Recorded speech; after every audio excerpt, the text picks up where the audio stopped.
This is Nock, a made-for-VR game that is described as bow and arrow soccer, in which players must skate and fly around a pitch while using a bow and arrow to blast the ball into the other team's goal. One quick glance at the gameplay and we can all see this is totally Rocket League for VR, but the big question is, does this style of game work in VR?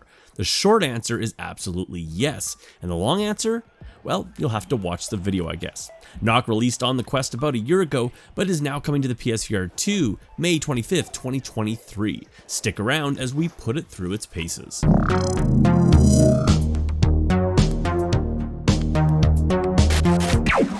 Hey guys, it's Chris from the VR Grid and welcome to the channel. If you like this video, give it a like, and if you're interested in more VR content from us, please consider subscribing and turning on notifications so you don't miss new videos as they drop. And if you're looking to join our VR conversations, feel free to leave a comment, or even better, join us each and every Thursday at 6 p.m. Pacific here for the Virtual Boys podcast.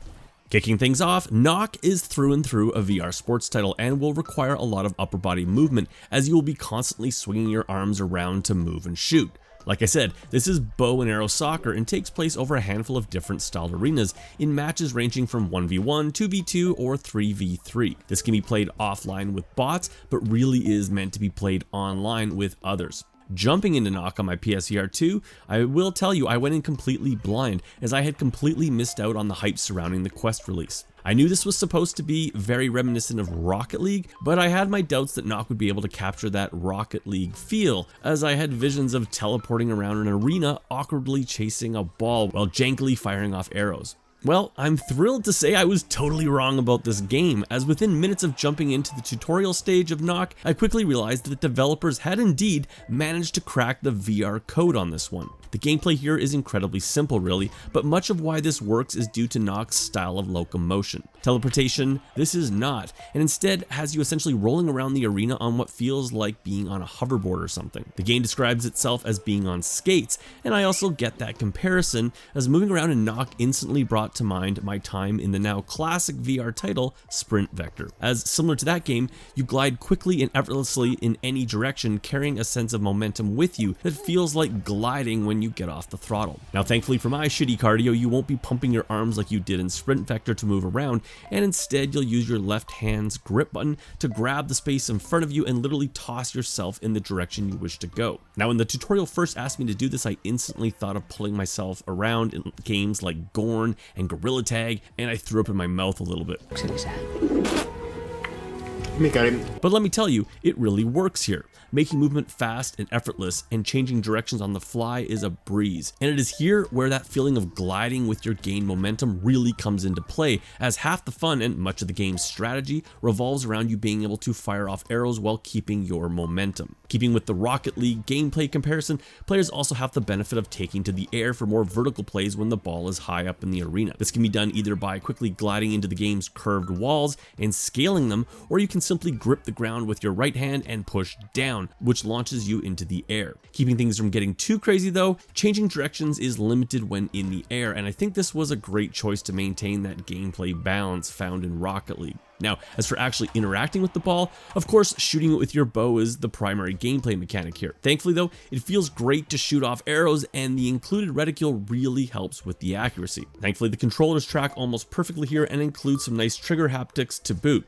Shots are limited though, as players are only given 3 shots in their bow. Every successful hit on a ball replaces that ammo, so accuracy here is key. However, you're gonna miss a lot, and to replace your ammo, you must glide over green ammo pickups scattered around the arena, much the same as you picked up nitro bursts in Rocket League. The decision of giving players limited ammo was wise, as it keeps things from becoming a mess of arrows, but man, is it frustrating to run out of arrows when you're coming in for a key shot. Thankfully, this isn't the only way to interact with the ball though, as you yourself can ram into the ball, pushing it in any given direction, going as far as even dribbling it down the field if you have the skill. However, watch out for flying balls, as a fast-paced ball fired off into your body can incapacitate you, same as a body check from another player.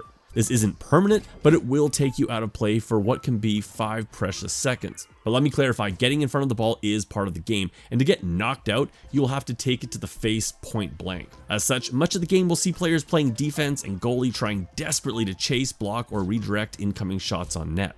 However, players do have another arrow in their quiver, in the form of a block shot, which can be used instead of putting their own body in harm's way to block a shot. This uses up ammo in the same way as a normal arrow does, and can be deployed by simply firing off an arrow and pressing X. Now, this was something I never really used while I was playing offline with bots, as I simply just didn't see the need. However, once I jumped into a live match, I can't tell you how frustrating it was to see all my shots blocked, reminding me of the first time I played Fortnite and a player essentially built a house around themselves. Beaten down, I retreated to my offline bots and started getting good. Now, mind you, I still suck, but I am getting better. And that is the secret sauce here in Nock, as just like Rocket League and another PSVR classic Spark, Nock is easy to pick up, instantly fun to play, but very hard to master. Nock is instantly addicting, as flying around its arenas is easy and fun, and the quest to get good here is strong. Though like I said, it can be quite the workout, as the gameplay gets fast and frenetic as players race and fly around the arena jockeying for that perfect shot or play. As such, I also wouldn't necessarily recommend this game for those without their VR legs, as this really is a game that requires you to go full VR. However, I will let you know that it can easily be played seated, so standing is not required here, even if it is recommended. Playing with bots offline was definitely good practice, but they aren't very smart and not nearly aggressive enough. As such, going online is where this game shines, and in fact is the only way to actually rank up your player, as this can't be done playing offline with bots. Now, playing the PSVR 2 version before it launched, all I saw was Quest headsets, and from the looks of the numbers online, it's a good thing this is coming to the PSVR 2 and PC later on, as I found it hard to find a match, at least during the times I was looking. I don't see this being an issue once some fresh blood is pumped into the servers, as this is crossplay. Keeping players hooked online is also the added incentive of the Season Pass, which is included in the PSVR 2 version, which is essentially a battle pass, awarding players with new bows, skins, and blocks as they level up. And while talking about online play, I should mention that you can set up private lobbies for you and your friends, and yes, there is in-game chat. Visually, Nock is very simple, with its simple and clean arenas and players that look like Play-Doh rejects from a 3-year-old's misadventures in preschool. That being said, I never did think that Nock should or could look better in the headset, as its minimalist approach really works here. The game is super sharp in the headset, and there's not a jagged edge in sight and zero pop-in. Running at a native 90 FPS, Nock plays fast and smooth, and it never gave me a single bit of discomfort regardless of how hectic things got in the game. And yes, it looks like Rocket League arenas, and I'm fine with that, as it really works here for the gameplay. Sound-wise, things are also pretty minimalistic, but done slickly. Offering a few good tunes in the menu to set the tone, that's just about it for music in this game, though I must say, I really wish for an option to either turn off or adjust the sound of players hitting the ball, as it began to sound like a Pong game from hell when getting into 2v2 or 3v3 matches and everyone was firing on the ball, each with their own pitch.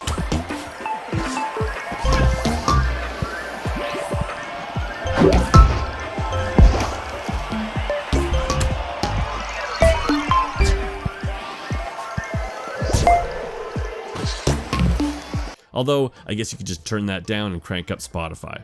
And that brings me to my final thoughts and review score. Nock certainly wears its Rocket League influences on its sleeve, but I must say that the developers have managed to take what could have been an awkward mess in VR and made it work brilliantly. I have countless hours in Rocket League, and I admit to being surprised as to how much Nock manages to replicate its speed and addictive gameplay, while also throwing in a cool new VR spin on it, offering the ability for range play with the use of bow and arrows. PSVR 2 was missing a competitive sports game in its library, and Nock is the perfect solution for this. The VR Grid gives Nock an 8.5 out of 10. Anyways guys, that's it from us. Let us know in the comments below if you're looking to pick up this game at launch. I hope to see you in the arenas coming up soon, and as always, I'm Chris from the VR Grid, and I will catch you on our next video.